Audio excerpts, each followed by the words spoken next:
மணமேடையில் இருக்கவங்க எல்லாம் பார்த்த பிறகு எனக்கு பழைய நினைவுகள்லாம் என்னுடைய ஞாபகத்துக்கு வந்தது. நான் குழந்தையா இருக்கும்போது கோபாலபுரத்தில் கலைஞர் வீட்டில் இருந்ததை விட நம்முடைய அத்தான் தாத்தா வீட்டில் இருந்ததுதான் அதிகம். அங்கதான் நான் வளர்ந்தேன்.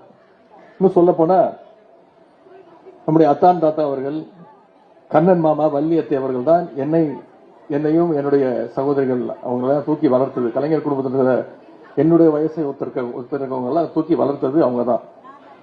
மணப்பெண்ணுடைய தந்தை அருமை நண்பர் திரு தம்பிதுரை, அவருடைய சகோதரர் திரு வளவன், நான், எங்க வீட்டில் இருக்கக்கூடிய என்னுடைய சகோதரர்கள் சகோதரிகள்லாம் ஒன்னா வளர்ந்தவங்க. ஒன்னா சாப்பிடுவோம். அங்க இருக்கக்கூடிய தெருக்கல்ல கோபாலபுரத்தில் ஒன்னா விளையாண்டுருக்கிறோம், கிரிக்கெட் விளையாண்டுருக்கிறோம். அவங்க வீட்டில் எந்த நிகழ்ச்சியாக இருந்தாலும் கலைஞர் குடும்பம் முதல்ல அங்க வந்து நிற்கும். அதே மாதிரி கலைஞர் அவர்களும் தயாளு பாட்டியும் முன்ன நின்று அவங்க இந்த நிகழ்ச்சிகள் அத்தனை நிகழ்ச்சிகளையும் நடத்தி வச்சிருக்கிறாங்க. அதே மாதிரி கலைஞர் அவருடைய குடும்ப நிகழ்வுல நம்முடைய கண்ணன் மாமாவும் வள்ளியத்தையும் அவங்களுடைய குடும்பத்தினரும் எல்லோரும் ஒன்னா பங்கேற்று இருக்கிறாங்க.